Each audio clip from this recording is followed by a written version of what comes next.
भारतीय जनता पक्षाकडून प्रचार असा चाललेला आहे की 2024च्या ज्या लोकसभेच्या निवडणुका आहेत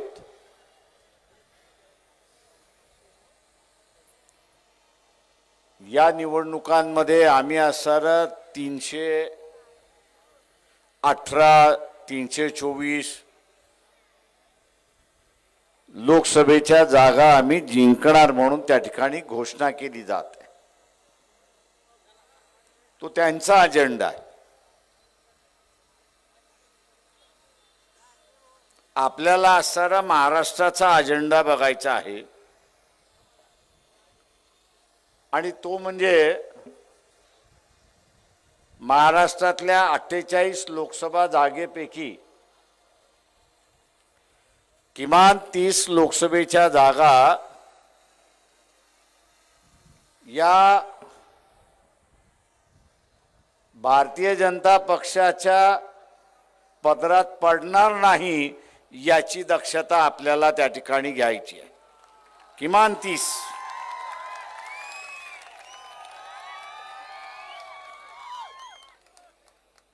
त्यांनी संकल्प केला, आपणही संकल्प करायचा आहे, पण नुसता संकल्प करून चालत नाही।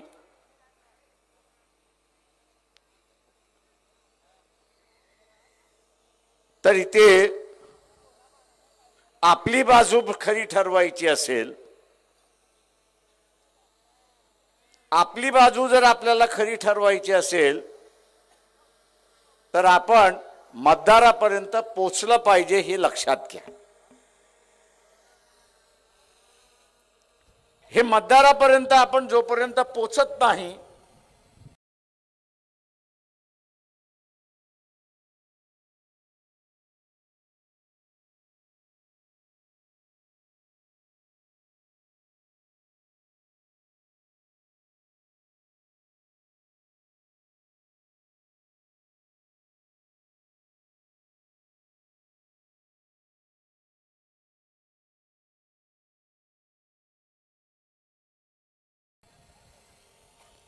तोपर्यंत आपण केलं करू शकतो।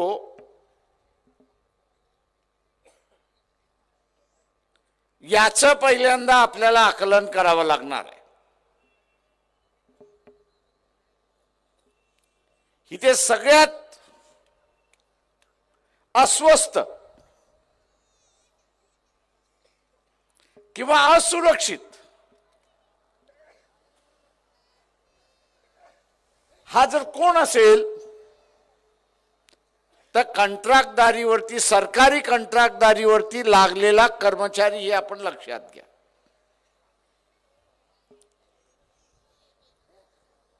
कॉन्ट्रॅक्ट पद्धतवरती लागलेला हा जो कामगार आहे, अधिकारी आहे, कर्मचारी आहे, हा सगळ्यात असुरक्षित आहे। कोणाचा कॉन्ट्रॅक्ट 3 वर्षाचा आहे, कोणाचा कॉन्ट्रॅक्ट 5 वर्षाचा आहे, पुन्हा दिल्या जाईल का याची शंका आहे।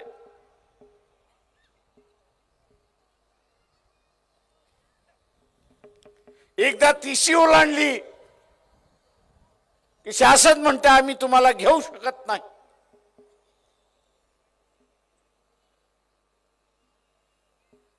हा जो असुरक्षित कॉन्ट्रॅक्ट पद्धतीने लागलेला कर्मचारी जो आहे त्याला आपण पक्षाच्या भूमिकेमध्ये एक आश्वासन करतो आहोत की उद्याची असणारी सत्ता आणि या सत्तेमध्ये जर वंचित बहुजन आघाडी सहभागी असेल तर त्याला परमनंट केल्या जाईल हे आश्वासन आपण त्या ठिकाणी देतो।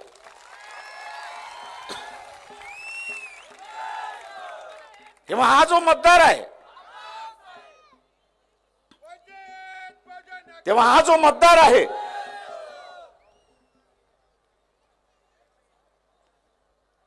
हा जो कर्मचारी आहे याच्यापर्यंत आपण पहिल्यांदा पोचलं पाहिजे आणि त्याला पक्षाची भूमिका आपण समजावून सांगितली. त्याला एकदा पक्षाची भूमिकाला समजली की तू अजून 10-12 जणांना समजवायला सुरुवात करतो हे लक्षात घ्या. कारण का त्याला टेम्पररी आणि असुरक्षित वातावरणातून त्याला सुरक्षित आणि परमनंट व्हायचं हे आपण लक्षात घ्या. मी हा जो कॉन्ट्रॅक्ट वरती लागलेला कामगार जो आहे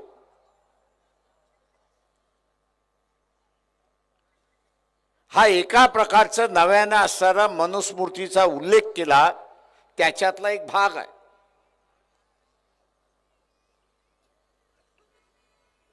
त्याच्यातला असणारा एक भाग आहे. तुम्ही शिकलात बरोबर झालं. तुम्ही शिकलेला जरी असला तरी आम्ही सांगू ते काम केलं पाहिजे.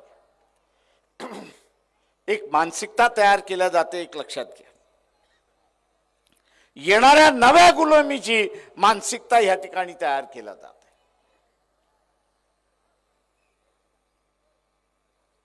आणि या मानसिकतेला खत पाणी ही कॉन्ट्रॅक्ट पद्धत त्या ठिकाणी टाकते.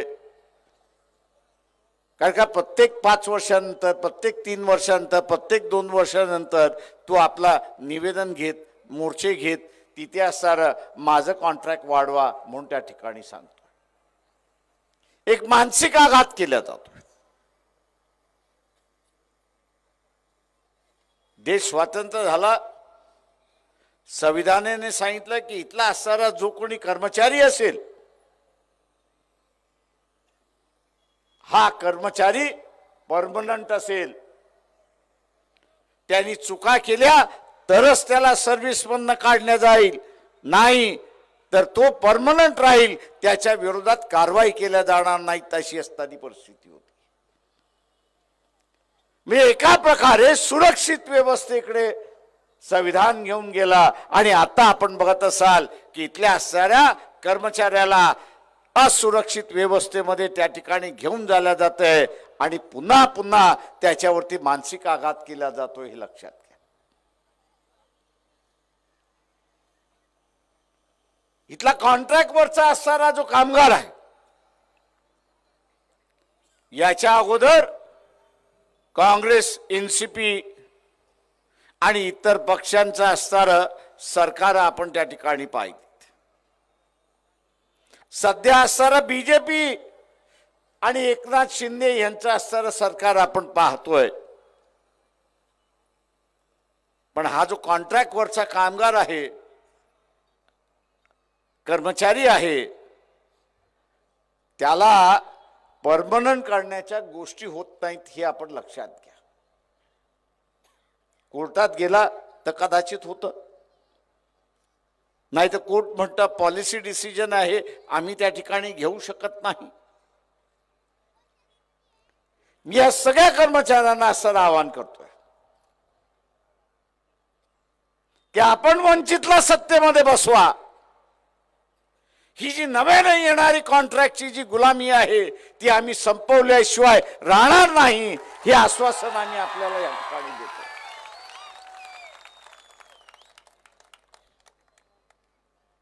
एक दुसरा वर्ग आहे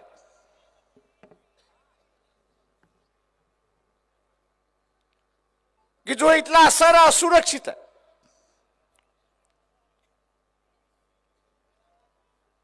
आणि तो म्हणजे दिल्लीमध्ये जो शेतकरी, दिल्लीमध्ये जो शेतकरी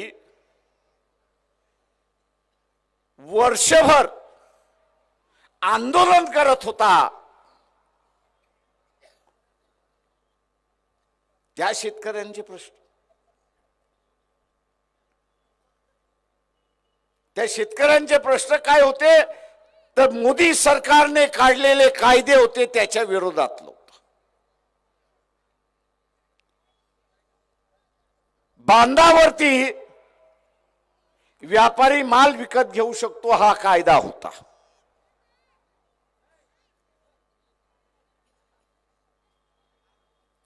दुसरं होतं की बाजार समित्या ज्या आहेत त्या बरखास्त केल्या जातील. आणि शेतकरी असं म्हणत होता की व्यापाऱ्याच्या विरोधात मला लढता येणार नाही, टिकता येणार नाही, आणि म्हणून हे केलेले कायदे आपण परत करा. मित्रो,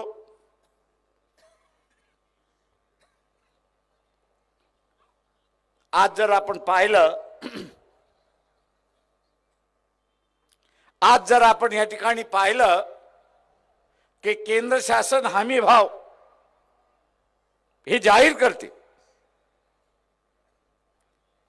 पण बाजारामध्ये व्यापारी त्या हमी भावापेक्षा कमी भावाने त्याचा माल विकत घेतो. आणि या व्यापाऱ्याने आता असा नवा लुटण्याचा मार्ग सुरुवात केला.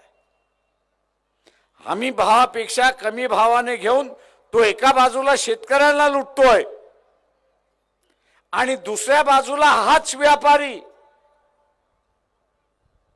जो शहरामधला ग्राहक आहे, खरेदी करणारा आहे, वर्ग आहे, त्याला तो लुटतोय. आपण एक लक्षात घ्या. भारतीय जनता पक्षातले असणारे आमदार खासदार यांना असणारं आवाहन करतो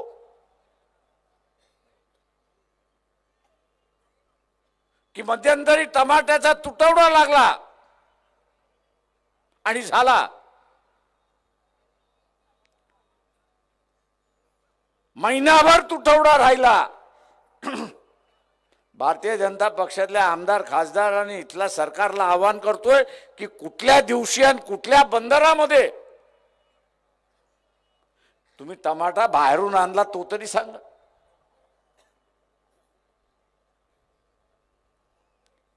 तुम्ही टमाटा बाहेरून आला तो तरी सांगा. कुठली बोट आली नाही आणि कुठला बाहेरून टमाटा आला नाही. हे व्यापाराचं सरकार आहे, हे सर्वसामान्य माणसाचं सरकार नाही. इलेक्शन आलं, फंड पाहिजे आणि म्हणून टमाट्याचा तुटवडा केला आणि महिन्याभरामध्ये या शासनाने 18,000 कोटी सामान्य माणसाचे लुटले, हे लक्षात घ्या.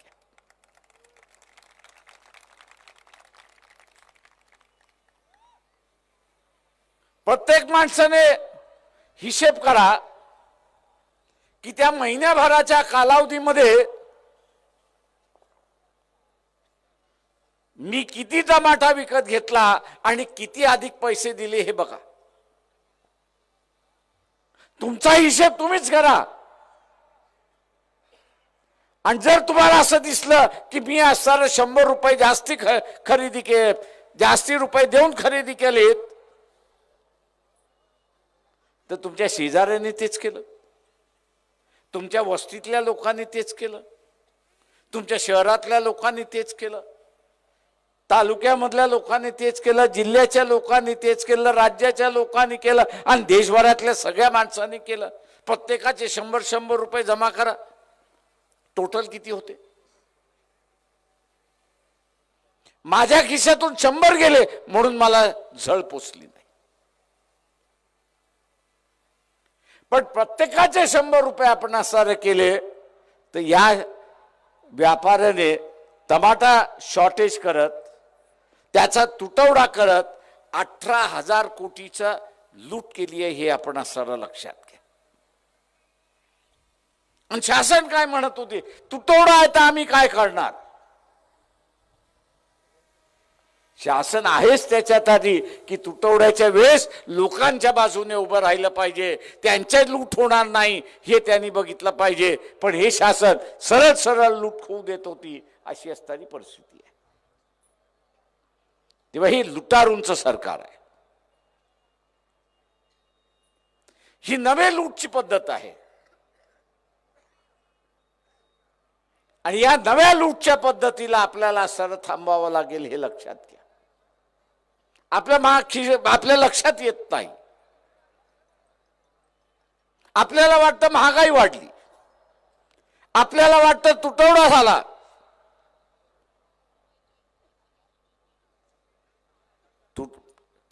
तुटवडा झाला तर कुठून तरी बाहेरून आला पाहिजे. ती तूट भरून काढण्यासाठी बाहेरून कुठून येत नाही, तर इथे असणारा तुटवडा केला जातो. लक्षात येतं की आपण असणारा प्रचंड लुटलाय, आता भाव खाली करा, आणि पुन्हा टमाट्याचा भाव खाली आला, अशी परिस्थिती. तुटवडा झाला तो अख्खा सीझनभर तुटवडा झाला पाहिजे, अख्खा सीझनभर भाव वाढला पाहिजे. महिन्याभरच वाढतो आणि महिन्याभरातच खाली पडतो, हे राजकारण आपण असणारा लक्षात घेतलं पाहिजे. ही नव्या लुटीची नांदी आहे, हे आपण लक्षात घ्या. आणि हे सरकार या लुटीला पाठीमागं घालतंय. या पाठीमागं घालणाऱ्या सरकारला आपण मातीत लोळवलं पाहिजे, एवढं असणारा लक्षात घेतलं पाहिजे. आणि म्हणून मित्रो,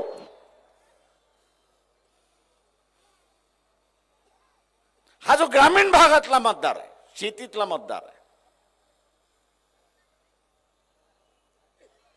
की ज्याचा हमी भावाने माल घेतला जात नाही,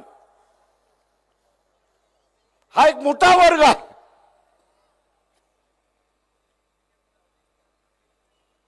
त्याला सुरक्षित आपण असाव्या करण्यासाठी निघालो. त्याला शासनाने हमी भाव दिलेला आहे, तो तरी किमान त्याला हमी भाव मिळाला पाहिजे. आणि तो मिळवायचा असेल तर इथे बाजार समितीच्या कायद्यामध्ये बदल करावा लागेल. आणि बदल काय करावा लागेल, त्या साऱ्या बाजार समितीचा सभापती आणि डायरेक्टर याला जबाबदार धरला लागेल की त्या साऱ्या शासनाने दिलेल्या हमी भावापेक्षा तू स्वस्त रीत्याने विकत घेतलास आणि ते होऊ दिलं, तर हे डायरेक्टर आणि सभापती जे आहेत हे स्वतःहून जबाबदार राहतील. आणि नुसती जबाबदारी नाही तर फसवणुकीमध्ये सहभागी झालेला आहात म्हणून तुमच्यावरती फौजदारी गुन्हा सुद्धा दाखल केला जाईल. फौजदारीचं नाव घेतलं की सगळेजण घाबरतात. आणि म्हणून हा फौजदारीचा गुन्हा दाखल करण्याचा कायद्यामधला बदल झाला, तर हमी भावाच्या दरामध्ये तिथल्या असणारा शेतीमध्ये पिकलेलं जे आहे ते विकत घ्यावं लागेल. आणि शेतकऱ्याला आपण असणारा थोडाफार दिलासा त्या ठिकाणी देऊ शकतो. हा एक नवा वर्ग निर्माण झाला, हे आपण लक्षात घ्या.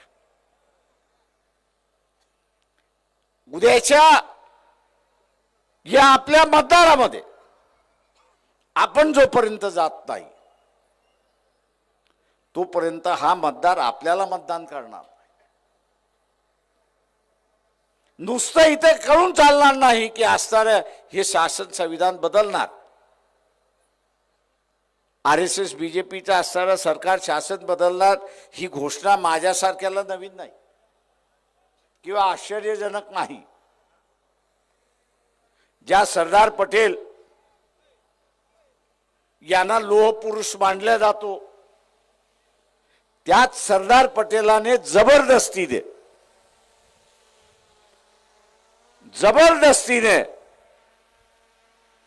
तुम्ही ही घटना मानणार असाल, देशाचा तिरंगा हा नॅशनल फ्लॅग आहे आणि अशोक चिन्ह हे ह्या देशाचं सिंबॉल आहे, हे मान्य करणार असाल तर तुम्हाला जेलमधनं सोडतो, नाही तर मी सोडत नाही. जेलमधनं बाहेर येण्यासाठी एग्रीमेंट केलं आणि जबरदस्तीने मान्य करायला. आता ते जबरदस्तीने मान्य केलं, आता ते म्हणतात आहेत आम्ही बदलणार. आम्ही त्या काळी शपथ घेतली होती की ही घटना आम्ही मान्य करणार नाही.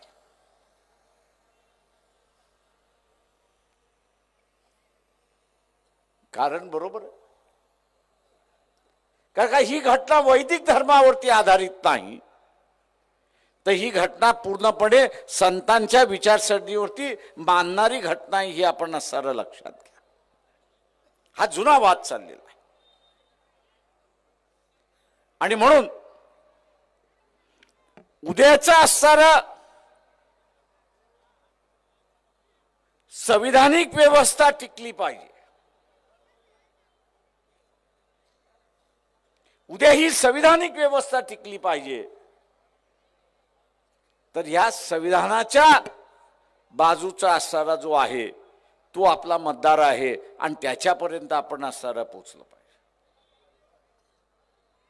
राजेशाहीच्या व्यवस्थेमध्ये आलुतेदार असेल, बलुतेदार असेल, इथला ओबीसी असेल, याला चोपदार आणि भालेदार सुद्धा होता येत नव्हता अशी असणारी परिस्थिती.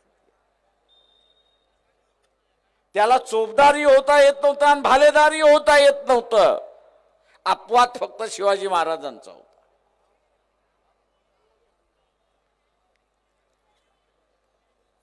आपण हा प्रचार केला पाहिजे की उद्याची असणारी ही जी नवीन व्यवस्था आहे या व्यवस्थेमध्ये आम्हाला भालेदार आणि चोपदार होण्याचा अधिकार राहणार आहे का आणि तो कशा पद्धतीचा राहणार आहे याचं विवरण तर असणारं करा.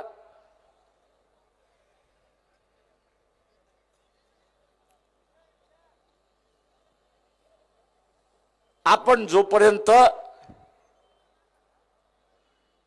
टार्गेट ओरिएंटेड काम करत नाही तोपर्यंत आपल्याला यश येणार नाही हे आपण असं लक्षात घ्या. उद्याची युती होईल की न होईल हे राजकीय पक्ष ठरवणार नाहीत. ते इथला असणारा रिंग मास्टर नरेंद्र मोदी जो आहे तोच ठरवेल. आता बसल्या बसल्या मी असणार एक बातमी दाखवत होतो की 21 तारखेला केजरीवालला ईडीने समन्स केलेलं आहे, बोलवलेलं आहे.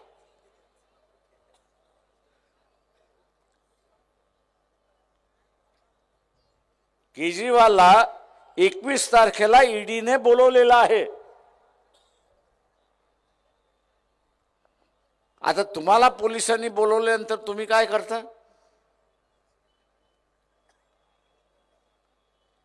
तुम्हाला पोलिसांनी बोलवल्यानंतर तुम्ही काय करता? पोलिसाला म्हणता ना बाबा मला सोडून दे, बघ जरा.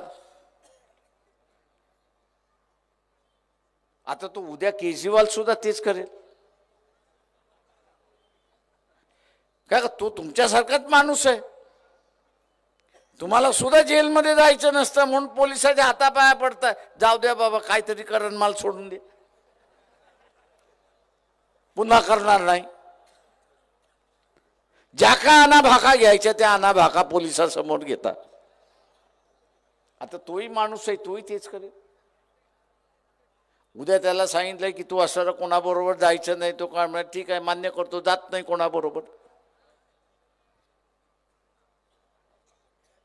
तुम्हाला असं वाटतं की नाही इथे असताना सगळ्यांनी एकत्र बसलं पाहिजे आणि बीजेपीच्या विरोधात लढलं पाहिजे?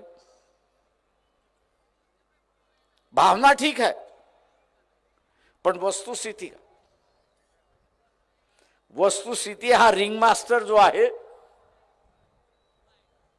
हा रिंग मास्टर कधी हत्तीला उभा करतोय, कधी घोड्याला उभा करतोय, कधी अस्वलाला उभा करतोय, कधी कुत्र्यालाही उभा करतोय. आणि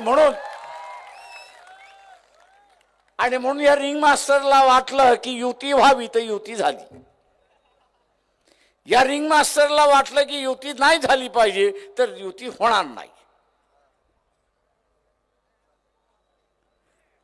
ही असणारी राजकीय परिस्थिती इथल्या रिंग मास्टरने आणून ठेवलेली आहे. आणि म्हणून आपल्याला सुद्धा मी आज दुपारच्या असणाऱ्या पत्रकार परिषदेमध्ये RSSचे प्रमुख मोहन भागवत जे आहेत त्यांना एक प्रश्न विचारला होता. उत्तर देतील की नाही याची मला कल्पना नाही, त्यांना उत्तर देण्याची सवय नाहीये. हो मी अधिकृत सांगतोय, एक शिष्टमंडळ त्यांना असणारं निवेदन द्यायला गेलं. ते जिथे जाणार होते तिथे असताना सगळ्यांना भेटलं आणि सांगितलं की आम्हाला आमचं निवेदन द्यायचं आहे. त्यांनी पोलिसांना सांगितलं की आम्हाला निवेदन द्यायचं आहे का त्यांना ब्लॅक कॅट सिक्युरिटी आहे. निरोप असा आला की RSSने आतापर्यंत कधीही निवेदन कोणाचं स्वीकारलेलं नाही. ते म्हटले अपवाद करा, आमचं स्वीकारा. ते म्हटलं आमची संस्कृती नाही की इथे निवेदन स्वीकारले. तेव्हा मी मोहन भागवतांना विचारतोय की तुमची आणि नरेंद्र मोदी वर्षभरात भेट झाली का याचा खुलासा करा. का दोन हिटलर आहेत. एक संघटनेतला हिटलर आहे आणि दुसरा लोकशाहीतला हिटलर आहे. तेव्हा आम्हाला ह्या दोन हिटलरांची भेट झाली आहे का ह्याची माहिती पाहिजे.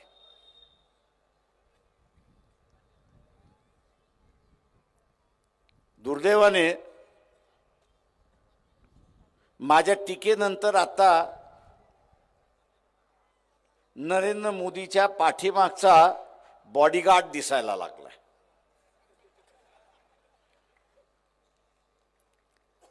का मीच म्हणत होतो की नरेंद्र मोदी हा एकटाच दिसतो, दुसरा कोणी दिसत नाही लाल किल्ल्यावरनं. पण त्यांच्या अगोदरचे सगळे पंतप्रधान बघा, त्या सगळ्या पंतप्रधानाच्या पाठीमागे दोन बॉडीगार्ड त्या ठिकाणी दिसतात.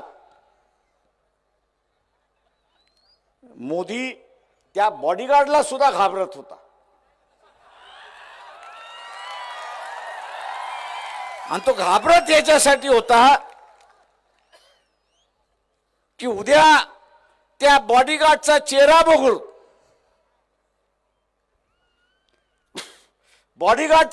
बघून लोकांनी ही चर्चा केली की मोदीपेक्षा बॉडीगार्ड चांगला आहे.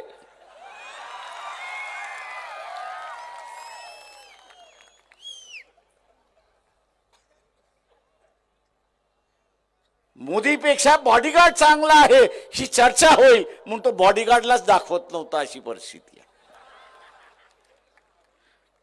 मागच्या 10 दिवसापासून एक बॉडीगार्ड दिसायला लागलाय, एक बॉडीगार्ड दाखवला जातोय. अशी असणारी परिस्थिती आहे. म्हणजे ज्या माणसाला आपले अंगरक्षक जे आहेत, आपल्या स्वतःच्या सुरक्षितेसाठी आहेत, त्यांना दाखवण्यावरून सुद्धा त्याला भीती वाटते. या माणसाची मानसिकता काय असणार. हा स्वतःवरतीच एवढा प्रेम करतो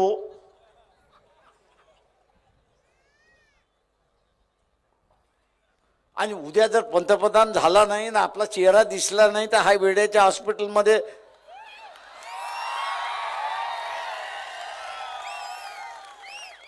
काय का हा एक रोग आहे, मानसिक रोग आहे.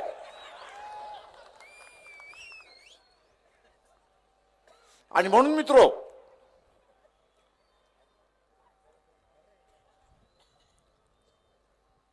आज जे सांगितलं जातंय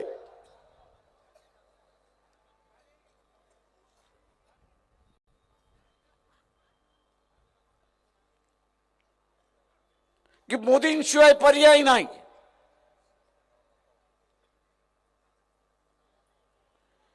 मी त्यांना असं म्हणतो की काय महत्वाचं काम झालं एवढं तरी सांगा.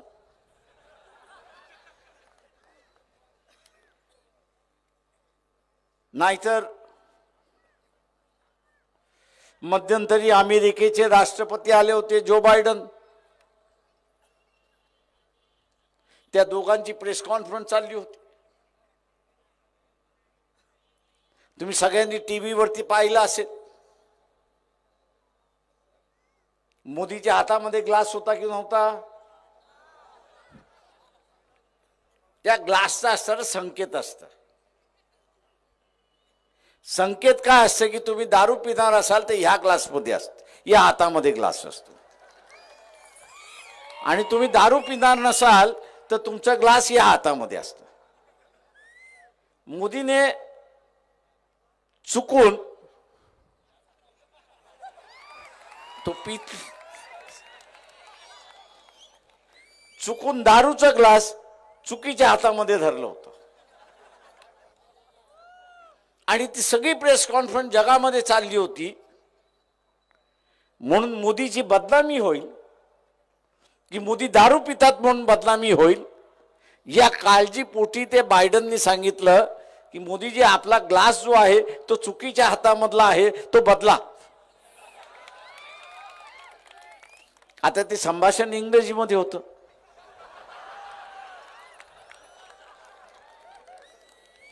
बायडन इंग्रजीमध्ये बोलत होता. पुन्हा खोला तुम्ही बघत असाल की तो एकदा नाही तीनदा सांगत होता आणि मोदी आपला 3 वेळा खिकी खिकी खिकी हसत बसला.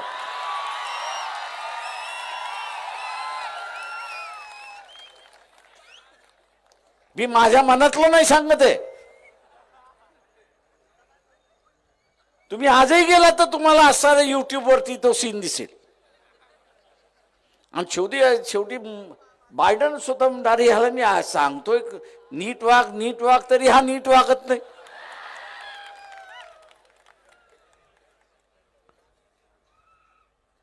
आता असा तीर मारणारा इथल्या असणाऱ्या बीजेपीच्या कार्यकर्त्याला पंतप्रधान पाहिजे असेल तर माझ्या अंदाजाने देशाचं लकलाभ झाला असंच मी त्या ठिकाणी मानणार आहे. आणि म्हणून मित्रो,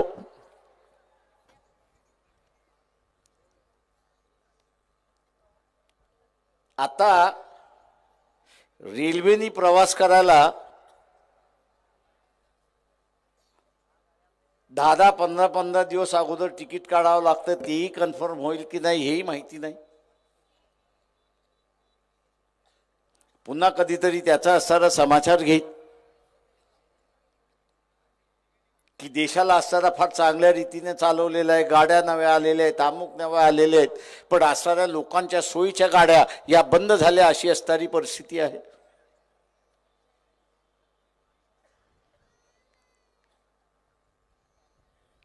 एक प्रचार फार जोरात चाललेला आहे.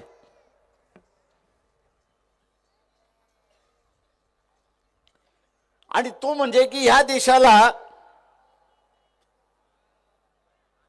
हिंदू धर्म म्हणून घोषित केला पाहिजे. मी या सगळ्यांचं दुर्दैव मानतोय.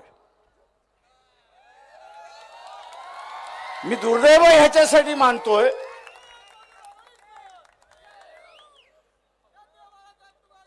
याचं कारण असं आहे की ह्या देशाची भौगोलिक रचना कशी असली पाहिजे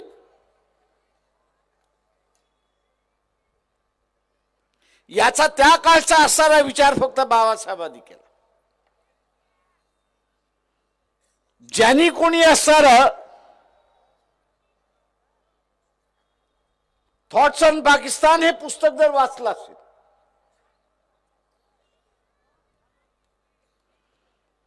तर या देशातल्या हिंदूंवरती बाहेर येऊन येणाऱ्यांनी 2500 वर्ष राज्य केलं.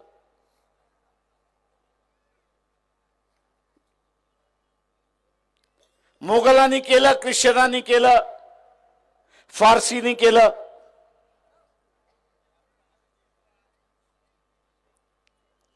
बाहेरच्यांनी असणारं राज्य केलं.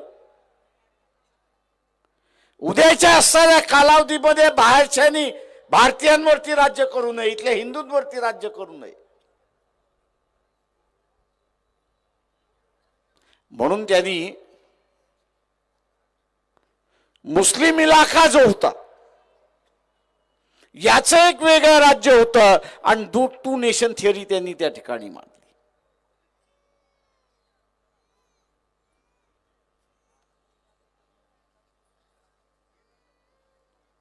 की उद्याच्या असणाऱ्या कालावधीमध्ये भारतीयांवरती बाहेरच्यांनी येऊन राज्य करू नये आणि म्हणून सीमा कुठे असावी आणि ती सुरक्षित कशी राहावी याची असणारी मांडणी केली. आणि आज आपण असणारा बघतो की इथला असणारा भारतीयांचा एक देश म्हणून गेली 70 वर्ष आपण असणारं टिकून राहिले. आता त्याला गालबोट लावायला सुरुवात झालेला. याच 24 तारखेला याच जळगावमध्ये हिंदू जागरण समितीचा असणारा प्रचाराचा मोहीम उघडणार आहे. संविधान बदललं पाहिजे म्हणून तिथं सांगितलं जाणार आहे. हा देश हिंदू झाला पाहिजे म्हणून त्या ठिकाणी सांगितलं जाणार आहे. 80% इथली लोकसंख्या हिंदूंचीच आहे. मी तिथल्या वक्त्यांना असणारं फक्त एवढं आवाहन करतो की इस्लामिक कंट्री सांगत असताना मोहम्मद पैगंबरांचं नाव घेतात. ज्या देश ख्रिश्चन आहेत ते असताना येशू ख्रिस्ताचं नाव घेतात. उद्याचा असणारा हा हिंदू देश म्हणून आपल्याला घोषित करायचा असेल तर इथल्या असणारा देव आणि देवता कोण हे तर पहिल्यांदा सांगा. ती काय पूर्वज वेडे नव्हते. ते काय पूर्वज वेडे नव्हते.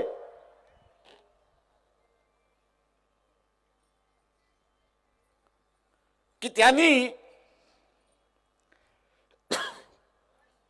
या देशामध्ये धर्म पाळायला सगळ्यांना अधिकार होता.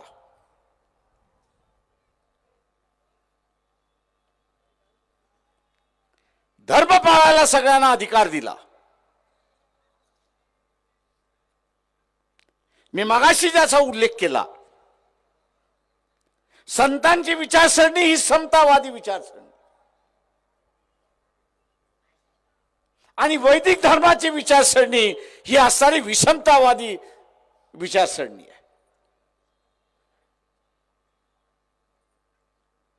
हळूहळू दोघेही बदलतील आणि एका नव्या दिशेने सुरुवात होतील ही अपेक्षा त्या पिढीची होती.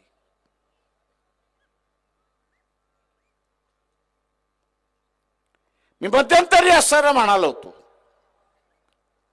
RSS वाल्यांना म्हणालो होतो की तुमचं असणारं हे जे कल्चरल नॅशनलिझम आहे ना, सांस्कृतिक राष्ट्रवाद असं म्हणतात, या स्टेजवरती आणि आम्ही वाद घालतो आणि लोकांना निर्णय करू द्या त्याला सांस्कृतिक राष्ट्रवाद पाहिजे की भौगोलिक राष्ट्रवाद पाहिजे याचा निर्णय त्यांना असताना करू द्या. मित्रो,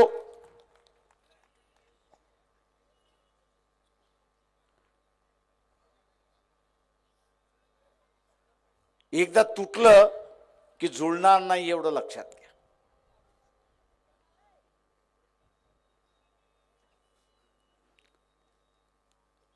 रामायण महाभारताची सिरीज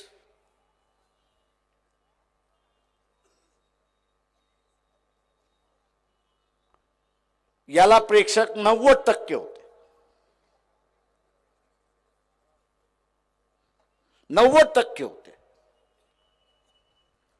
पण त्या रामायणाच्या सिरीज मध्ये एक सुप्रीम कोर्टामध्ये पिटिशन घेतली, मी त्यांचा उल्लेख नाही करत आहे, आणि त्या पिटिशनचा गाभा काय होता की कुठल्या देवाने कोणासमोर झुकलं आणि कुठल्या देवाने कुठल्या समोर झुकल्यामुळे माझ्या भावना दुखल्या आणि म्हणून हा सीन काढून टाका म्हणून ते पिटिशन होतं.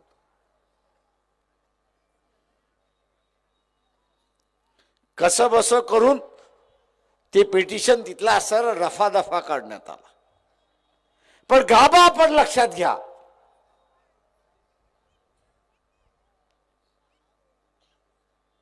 गाभा हा आहे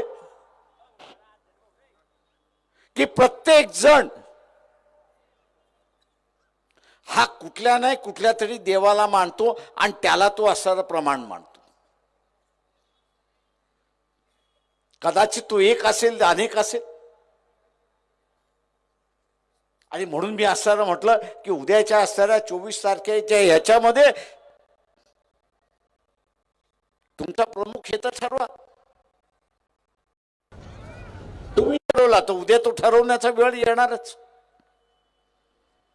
हा म्हणणार तो, तो म्हणणार तो, तो म्हणणार तो, पुन्हा भांडणं सुरुवात झाली.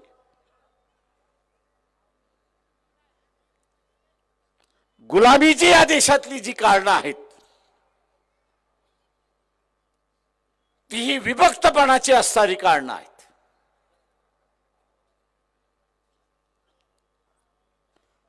आणि म्हणून बाबासाहेबांनी इतर सगळेच म्हणाले होते की ज्या भावनेतून इथली माणसं विभक्त होऊ शकतात त्यांना कृपा करून राजकारणाचा अड्डा बनवू नका.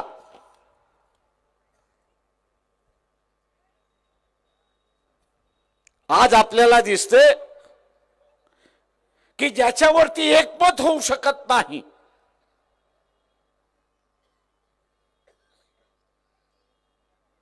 ज्याच्यावरती एकमत होऊ शकत नाही अशा असणाऱ्या विषयाला टेबलावरती आणलेला आहे.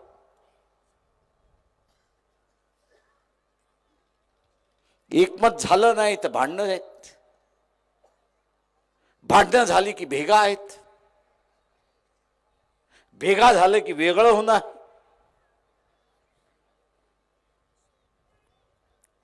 हा इशारा आहे. आणि म्हणून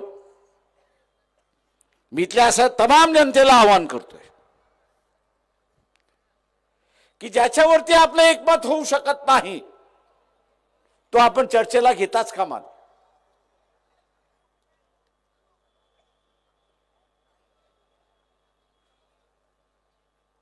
तो आपण चर्चेला घेताच कामा नये. आणि ह्या देशामध्ये माणसांमधला भेदभाव आपल्याला वेगळा करता का. ही त्या सगळ्या हिंदूंना एकत्र करायचं असेल तर आपण काय वापरतो. एक तर पाकिस्तान तरी वापरतो नाही तर अँटी मुस्लिम हे तरी आपण वापरतो. इथल्या सर्व हिंदूंना एकत्र करायचं असेल तर पाकिस्तान तरी वापरतो नाही तर अँटी मुस्लिम आपण असताना वापरतो.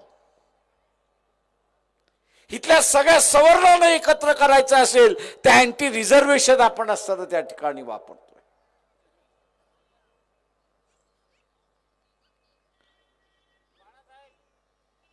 प्रश्न असताना त्याच्यामधला एक आहे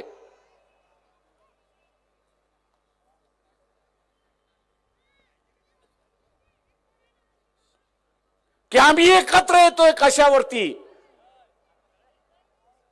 बेरजेवरती एकत्र येत नाही आहोत तर आम्ही वजाबाकीवरती एकत्र येत आहोत अशी परिस्थिती आहे.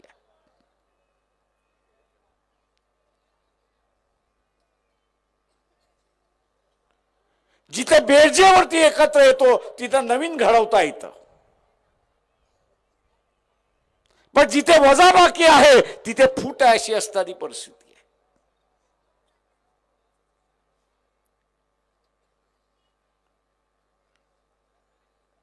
आव्हान इथल्या अशा रेखाताईंनी असणारा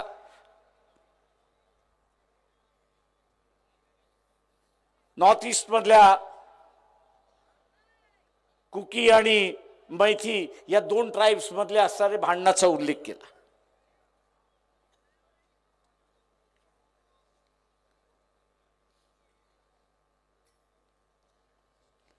तुम्ही आता ट्राइब मध्ये भांडणं लावायला लागलेला आहात. दुर्दैवाने इथला असणारा खडसेने सुद्धा त्याच्यामध्ये असणारा हात घातला अशी असणारी परिस्थिती आहे.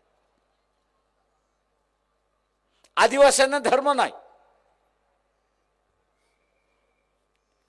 तो हिंदू आदिवासी असेल किंवा मुस्लिम आदिवासी असेल किंवा ख्रिश्चन आदिवासी असेल, त्याला आरक्षण तो आदिवासी आहे म्हणून त्या ठिकाणी मिळतोय. त्यांनी कदाचित ख्रिश्चन धर्म स्वीकारला असेल, त्यांनी कदाचित हिंदू धर्म स्वीकारला असेल, त्यांनी कदाचित मुस्लिम धर्म स्वीकारला असेल. संविधान असं म्हणतंय की तो आदिवासी आहे म्हणून त्याला असणारं आरक्षण आपण दिलं पाहिजे. आता काही आदिवासी मुस्लिम झाले, काही आदिवासी ख्रिश्चन झाले, काही आदिवासी हिंदू झाले, तर त्यांनी धर्मांतर का केलं आणि केलं असेल तर त्यांचं आरक्षण काढा म्हणून असं एक नव्यानं मोहीम या ठिकाणी सुरुवात झाली.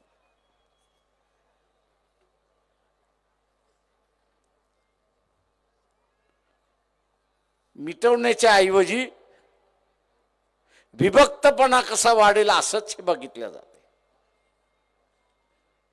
नाताभाऊ तुम्हाला राज्यकर्ता होतात,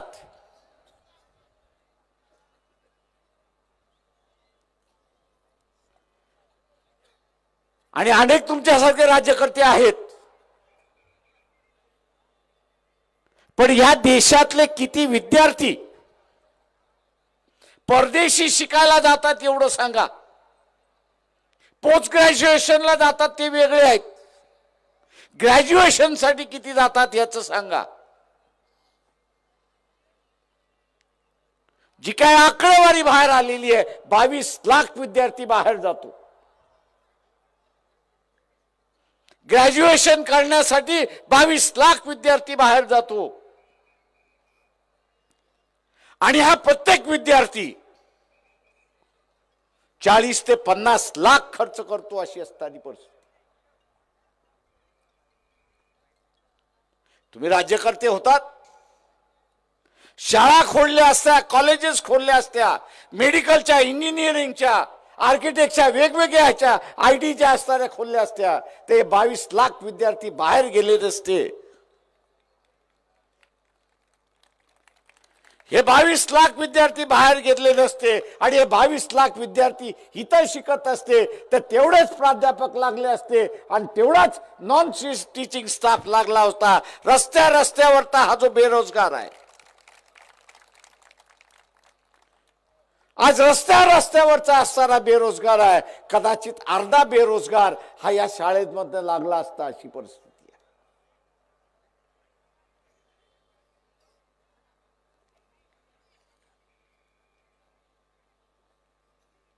या देशातली अर्धी बेकारी आपण असं संपवू शकलो असतो,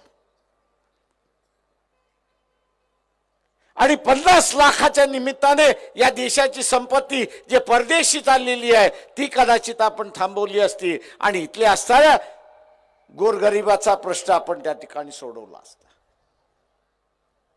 मित्रो,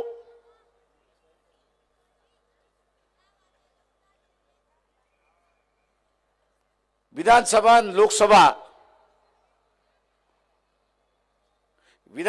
आणि लोकसभा या माणसांच्या पोटाचा प्रश्न आणि सुरक्षिततेचा प्रश्न त्या ठिकाणी सोडवतात.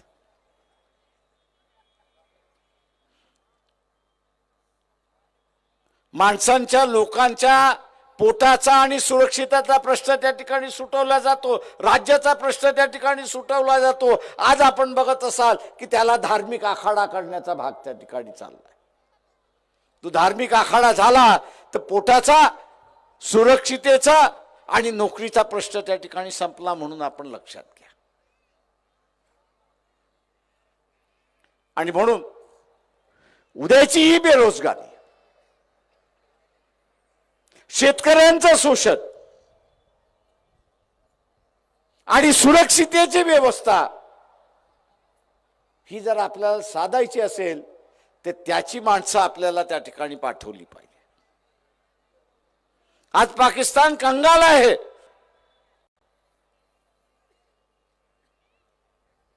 दोन दिवस सुद्धा लढण्याचं शस्त्र त्यांच्याकडे नाही, पण आजही आपण बघत असाल सीमेवरती दर तिसऱ्या दिवशी 2 जवान मरतात आहेत अशी परिस्थिती आहे. अरे तुम्हाला असणारा 56 इंचाची छाती आहे, या 56 इंचाच्या छातीमध्ये एक पुलवामा आणि त्याच्यानंतर उरी, अरे पुन्हा घुसा आणि मोकळं व्हा ना एकदाच. पण गांडीत दम पाहिजे.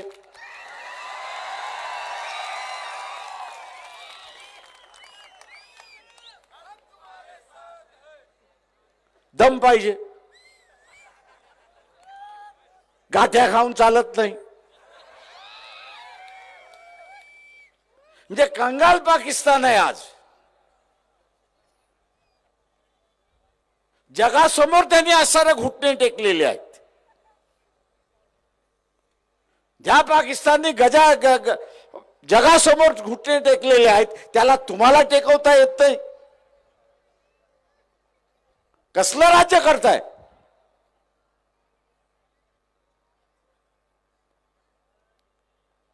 आणि म्हणून मित्रो, आपण खऱ्या अर्थाने विस्कळीत होत चाललोय अशी असणारी परिस्थिती आहे. समाजाची घडी विस्कळीत चाललेली आहे. आज एका बाजूला ओबीसी टाकलाय आणि दुसऱ्या बाजूला मराठा टाकलाय. ओबीसी सरळ सरळ म्हणतोय मी यावेळेस मराठ्याला मतदान देणार नाही. अरे ही कुठली भाषा आणि ही कुठली परिस्थिती?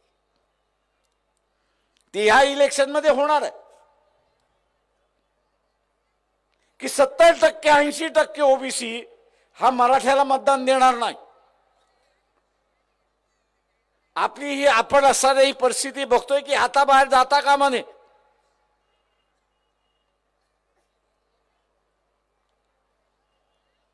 आणि म्हणून आपण म्हटलं की बस सत्ता आली तर आम्ही मराठा समाजाचं आरक्षण कसं द्यायचं त्याचा आराखडा आम्ही त्या ठिकाणी मांडू.